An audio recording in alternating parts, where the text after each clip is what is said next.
Hello everyone, TLSG here, back again with another daily Marvel Snap video. So as we're getting closer to the end of the season, I wanted to share with you guys the decks that I've ran the most often, that have had the highest win rate, the highest average cube gains, and some of them on the list might surprise you.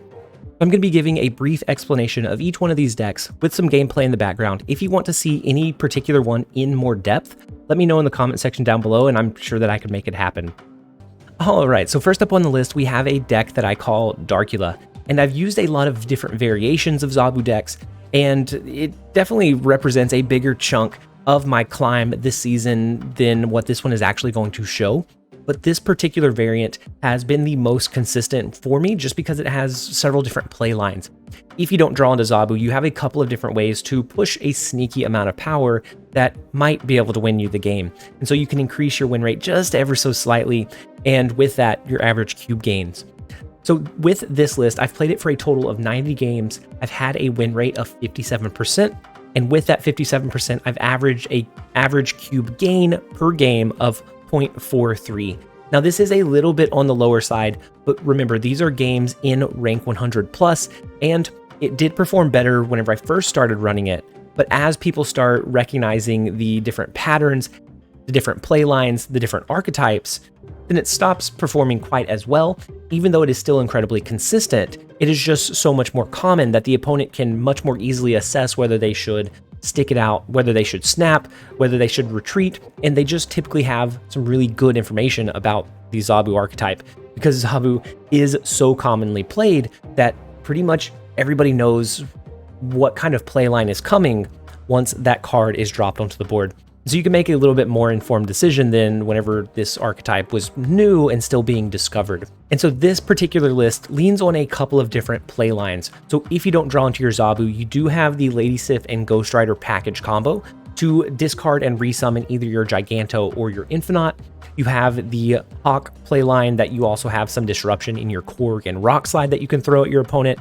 You have Darkula as a way to absorb some additional power at the end of the game, and it leaves kind of that question mark, making it a little bit harder for your opponent to know exactly how much power you're going to have in that lane. We have the Arrow card teched in. That way, if we expect a double Spider-Man on turn 5 and we have initiative, we can pull those into a less strategic place for the opponent.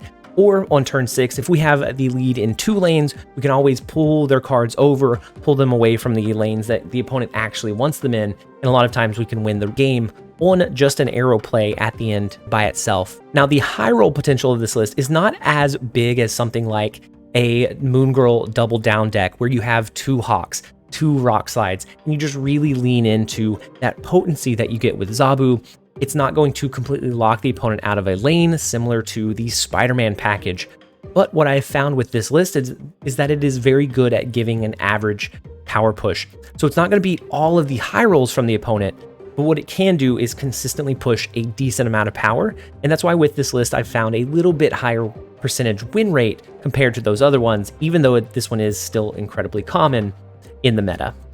And the next deck that I have on the list is Sera Surfer. It is the good traditional Sera Surfer, and this one uses some less greedy plays but some more tech choices, so things like Cosmo to stop the opponent's Silver Surfer. It uses Goose as a way to kind of restrict the opponent from doing any kind of big plays in that lane.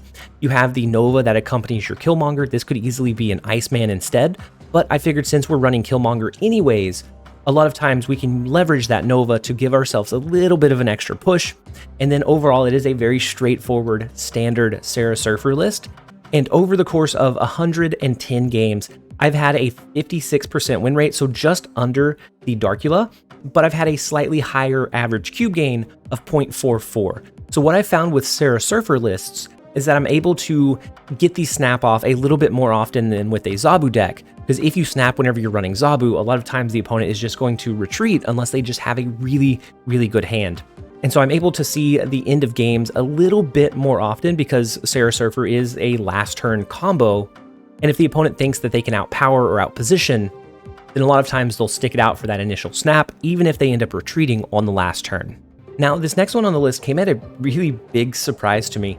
It is a Jane Foster Lockjaw rotation deck, and I've had over the course of 200 games, this has been one of the most common decks that I've played, I have had a 58% win rate, so over the Darkula, over the Sera Surfer, but I've also had a much higher average cube gain of 0.52 cubes per game. And the reason I was able to get a higher average cube gain out of this deck, one, a little bit higher win rate, and two, a lot of time the opponent will think that they have the really strong hand. If they get a double Spider-Man lockdown, as long as you have the capacity to do maybe a Dr. Doom, or maybe you have your Lockjaw still in hand and you rotate in that last free lane with your Mjolnir and your Wasp, and you can pump out some really surprising amounts of power that the opponent are often not going to expect, and you can get them to stay to the end game just a little bit longer or a little bit more often. So this deck cuts some of the weaker flips, so it cuts out the common Jubilee play and the Sunspot play. That way, every single time you rotate with your Lockjaw, you can be confident that you are going to get a good flip out of that rotation. And so you don't have to worry about flipping into your Jubilee whenever you have a capped out lane. You don't have to worry about flipping into your Sunspot on the last turn. You can be a lot more confident, and then you can snap accordingly whenever you know what you have left in your deck. Now with that, and with it being a little bit higher end, you can tank in some games. If by turn 3 you don't have your Lockjaw or your Thor or really have any kind of in-game goal set up, sometimes those are just going to be retreats. And you can typically get away with running away with 1 cube and then maximize whenever you do snap, getting 4 or 8 cubes a lot more often than other decks. So this deck came at a really big surprise to me, and it was not one that I thought was going to run incredibly well. This was inspired by Bane Juan, who beat me down several times, has been beating me down since beta with just some really good value decks. And so I took a couple of his ideas for how he augmented his Lockjaw rotation deck, and this one does phenomenally. And then finally, topping out the list, we have the Bast Surfer Hawk deck.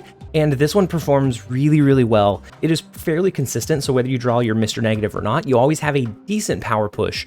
But where I found that this deck list shines is that it has the potential for an insanely high roll.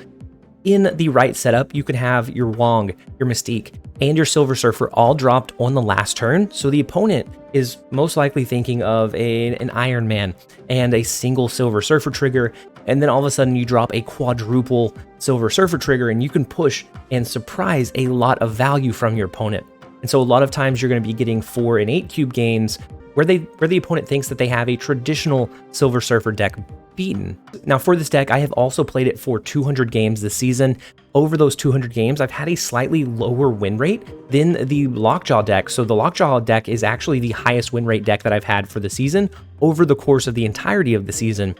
But over the 200 games with this list, I've had a 55% win rate and an average cube gain of 0.57. So even though this list loses a few more games a little bit more consistently than the other deck, where it shines is being able to sneak out those 4 and 8 cube wins more often. And so getting comfortable with this list, you can sneak some really high cube gains, but with that, if you're not confident in the deck, if you do get countered, you can end up losing those big cube gains in the process.